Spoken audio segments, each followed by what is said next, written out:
everybody. Welcome to Monday Night Live in Lexington. Hey to all you guys over here on Instagram. It's blowing up over here. Hi, you guys. Oh, good to see you guys on a Monday night.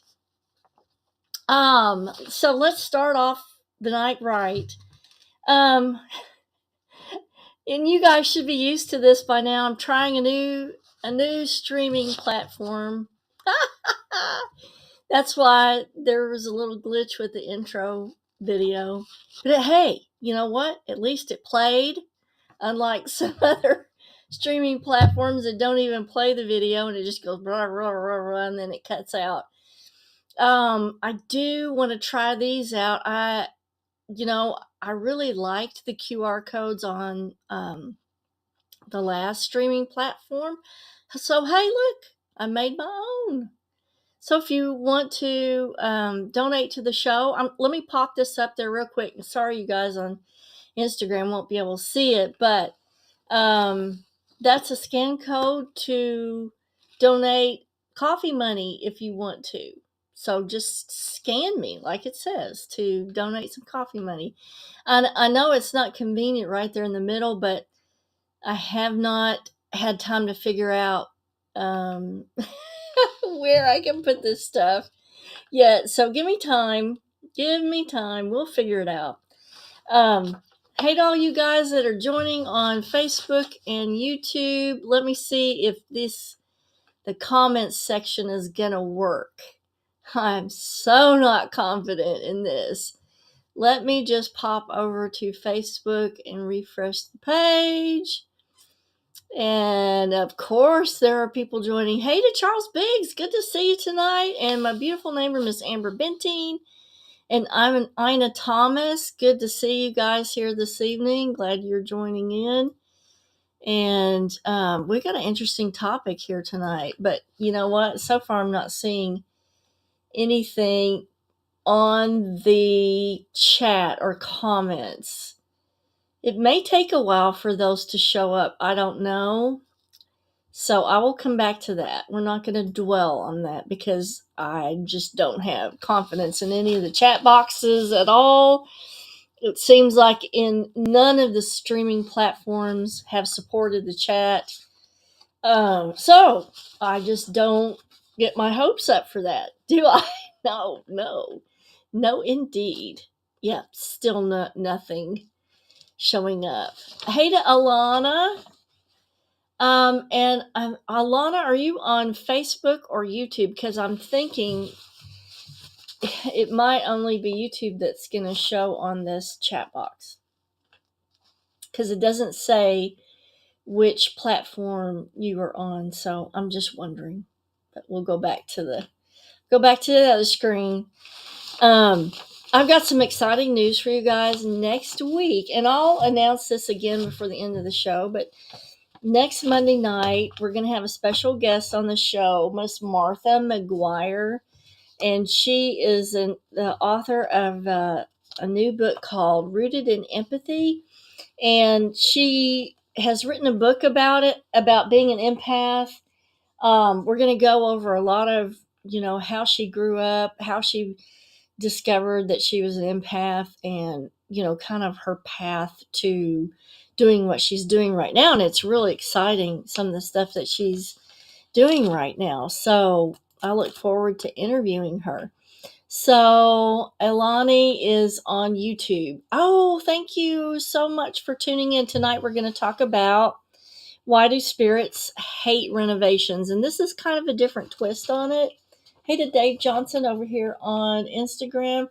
Crystal, Age to Perfection, and Feschenko, Sion Selt, Allison Shute, and KYGS Ryder. Good to see you guys this evening. So there's a pretty large history of paranormal phenomena when new homeowners purchase a property and they start renovations. Many stories on the internet of these type of problems where a homeowner purchases a property, they go in to renovate and restore the property only to have a huge amount of paranormal activity, and they either abandon the property or resell it and move on to somewhere else. And so, there's a big documentation about this. So there's no lack of information in this area. So we know that, spirits do not like it when people come in and alter the property. But I've always kind of delved into and wondered why this is. And so I've come up with this theory, and I'm going to hand it to you tonight to see how you feel about it. So, the first thing that we need to go to, let me make sure that there's no questions over here on Facebook. Hey to Joe, and good to see you tonight. So, if you guys on Facebook have any questions, just let me know. I'll be popping over to Facebook to check out your comments, since YouTube is the only platform that's populating the comment section on this live stream. Our bodies are made of light, and this is a scientific fact now. And there's plenty of research that you can look up that tells you about this. Each strand of DNA in our bodies holds exactly 1,000 light photons. And we've counted them, so we know how many there are. And this light is made up of infrared, ultraviolet, and bioluminescence. And so what I'm thinking is that the light energy from our bodies, and particularly sound energy from our bodies, creates a subtle imprint in a house or a location that creates a web of energy. Hey to Shaylee over here on YouTube. Good to see you tonight. So when we exist within a property or house, especially for a long period of time, our light and audio frequencies imprint into the structure around us. Now, I kind of went down a rabbit hole with what materials can infrared waves pass through. Infrared, which is what we're made out of, infrared light, can pass through glass, plexiglass, some wood, but not all. Brick, stone, asphalt, paper, all of these absorb infrared radiation, which is what we're made out of. In our body's light is electromagnetic radiation. And I'll explain that a little bit more in just a minute. And what that does is it can pass through these substances to a certain degree. Now, not all wood can be penetrated completely by this electromagnetic radiation, and so it tends to get kind of stuck or imprinted into the wood, specifically wood. What can infrared not pass through? Will not pass through many types of material that pass visible light, such as ordinary window glass and plastic. However, it will pass through some attenuation material that is opaque to visible light, such as germanium and silicon. Can infrared pass through wood? In general, it varies between 10 and 30%, and the penetration depth of the radiation is close to 0.3 millimeters. So most often we see a kick up of paranormal phenomena when it's the superficial structures that are taken down, and maybe the main structure remains. And so this fits that penetration depth of 0.3 millimeters, because even just taking down wallpaper and maybe removing plaster is enough to stir up paranormal phenomena. So this means that the wood surface absorbs 7,090% of all incident IR radiation in the first 0.3 millimeters of wood. That's significant because the structure is actually absorbing the energy of the person that is living there. Okay. So every day it's almost like you are imprinting memories upon the structure of the home or the structure of the house. So let's get into energy structure of manifestation. So morphogenic fields is how I kind of view this. Our bodies have a certain energetic pattern or key that fits a certain physical form or shape. For example, the cells in your body have a morphogenic field, meaning the heart cells can only generate or grow a heart. And I think the energy follows that, in that the morphogenic field of the energy um, corresponds maybe with the heart or the brain or the lungs. So our bodies have an energetic pattern that only fits a human shape, if that makes sense. As we grow, the energy field extends along with our growth over the years into a web of morphogenic shape. Okay, so we grow into this human shape. This energy web is closely united with the nervous system in allowing us sensations and transfer of information. Now, I want you to think about people who have phantom limb pain, okay? The limb is gone, but they're still feeling the pain in the extremity. Now, doctors postulate that phantom limb pain is a dysfunction of the nervous system. But let's look at an alternate theory, okay? What if a person is still, through the nervous system, sensing the energetic web that still exists where the limb once was? And I believe that this is sort of a correlation of spirit sensing the energy web that still exists within the structure of the house. I hope that makes sense. Big shout out to Yasmin. Good to see you tonight. Let me pop over to Facebook and make sure there's no questions. I always hate to refresh the page over here because I'm afraid I'm going to lose the feed, but no, we're good. All right, I just have to be sure since we're not populating Facebook over here. Okay, so back to this. So our infrared energy imprints on the environment, and it creates this, I think it creates a web of energy that is systematically storing memories inside the home or the structure where the person resides. Now, since our light is electromagnetic radiation, that does leave an imprint on these physical structures. The web structure, the energy of the previous inhabitants of the home are imprinted with this web like structure of energy, and this encapsulates certain memories, some good, some bad. And spirits can actually access these memories better if the web of energy and or imprints are intact within the home.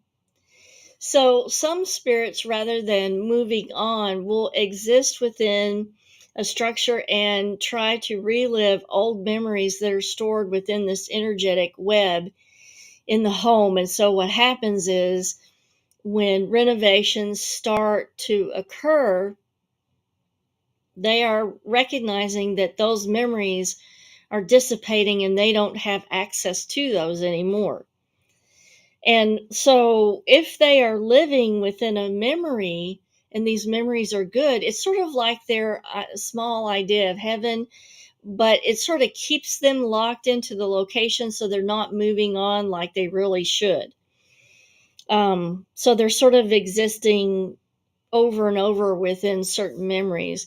But also, the structure can release traumatic imprints. Let's say something bad happened at the location and those spirits are still lingering there. When you go in and you rip stuff out, you're releasing maybe the traumatic imprint of what happened. And in releasing it, they may have to experience it all over again. So, of course, that's going to make paranormal phenomena occur. Let me check Facebook and make sure nobody has any questions. Good. Okay. Hey to Melissa Bagley. Good to see you tonight. Let me refresh just to be sure. And hey to all you guys that are joining over here on Instagram. DIP Bros. Good to see you. Okay. I think we're okay. Okay, so the disruption of this energy web that we were talking about, and the imprint release of the energy from the structure. Once it's released, it will go ahead and dissipate naturally, and the spirit will not have access to that memory again. Now, if it's a traumatic imprint, that might be a good thing. But like I said, whatever spirit's there is going to re experience whatever happened traumatic from the release of that energy in the property. Now, many spirits, like I said, use these memories as an existence of a heaven like time capsule. So they're really not in the true idea of heaven, or they're not completely crossed over. It's like it's a safety net. They can exist in this memory, but they don't have to meet their destiny. And so what you would have to do is have a medium come to the property and communicate with them and try to move them through to their true destiny, letting them know, look, you don't have to stay here. We need the property. We have to have a house. We have to have a roof over our head. This one is in desperate need of repair. And you really should go on and meet your destiny and go through with your destiny and see where it takes you, because it could take you to the people that are contained within those memories that you're trying to relive in this little time capsule that is the energy imprint of the home. Now, here we get into the other part of it. Spirits just may disagree with either the lifestyle of the current owner. They may disagree with the personal styling of the current owner. They may want the property to remain as is when they were alive. And they are so attached to physical things and the physical property that they refuse to leave. Now, again, the only option for a cure for this, is to, again, get a medium to act as a mediator in between the living and the dead to try to come to an agreement. Maybe they would agree to some changes, but be insistent on some things staying, especially if they're locked into the property and they refuse to leave. When someone loves something so much in life, there's a heavy physical attachment that develops with that, and it's very often difficult for a spirit to meet their own destiny, to progress on, if they are locked into that property so strongly.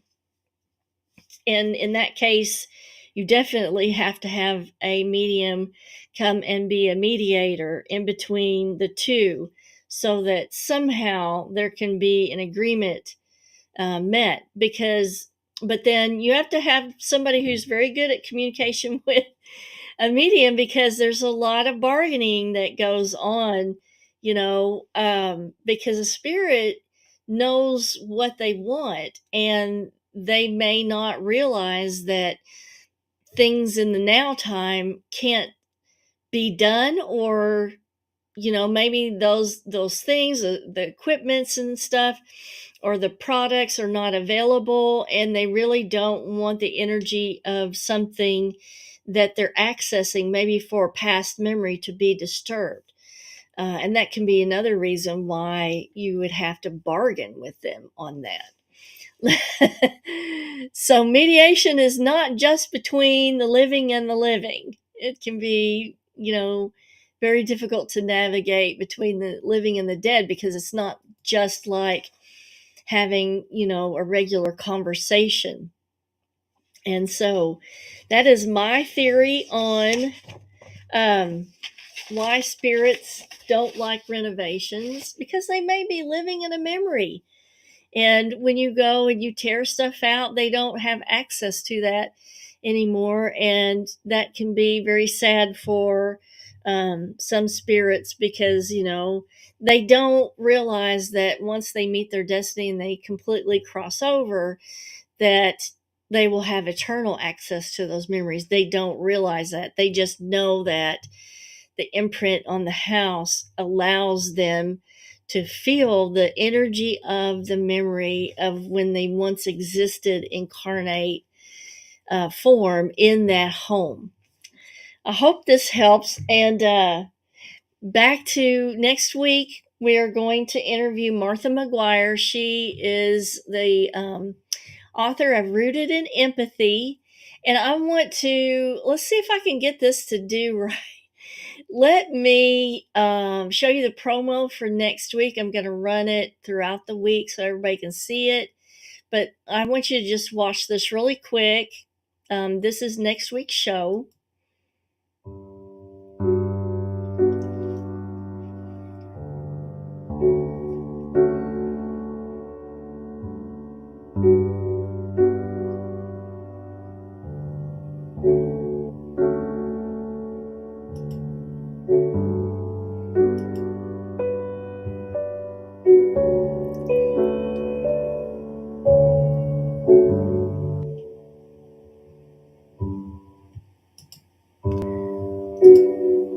There we go. I hope you guys tune in to see and hear Martha talk about her new book and all the really cool things that she's getting into right now.